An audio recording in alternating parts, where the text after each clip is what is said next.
ప్రకాశం జిల్లా కార్మిక నగర్లో పేదల ఇళ్లను జేసీబీలతో కూల్చివేయడం నేపథ్యంలో సిపిఎం ఒంగోలు నగర కమిటీ బృందం బాధితులను పరామర్శించింది. సిపిఎం డిమాండ్ ప్రకారం దౌర్జన్యానికి పాల్పడిన వారిపై వెంటనే కేసులు నమోదు చేసి అరెస్ట్ చేయాలి. బాధితులకు తక్షణ పునరావాసం, ఆహారం, తాగునీరు, నిత్యావసరాల సరుకులు అందించాలి. సుమారు 60 కుటుంబాల ఇళ్లను 150 మంది రౌడీ మూకలు ధ్వంసం చేసి మహిళలు, పిల్లలను దౌర్జన్యంగా బయటకు లాగారని, ఇళ్లలోని బియ్యం, పప్పులు, ఓటర్ ఆధార్ కార్డులు కూడా తీసుకునే అవకాశం ఇవ్వలేదని బాధితులు వాపోతున్నారు. సిపిఎం అర్హులైన పేదలకు చట్టబద్ధ ఇళ్ల స్థలాలు కేటాయించామని, రక్షణ కల్పించాలని, ఇలాంటి ఘటనలు శాంతి భద్రతలకు ముప్పు కలిగిస్తున్నాయని ఆందోళన వ్యక్తం చేసింది.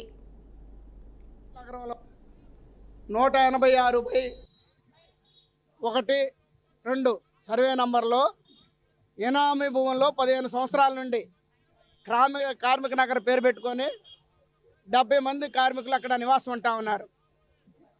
వాళ్ళు మంచినీళ్ళు మున్సిపాలిటీ నుంచే ట్యాంకర్ వెళ్తూ ఉంది. కరెంటు కోసం అప్లై చేశారు, స్తంభాలు కూడా వేశారు కరెంట్ లాగటానికి.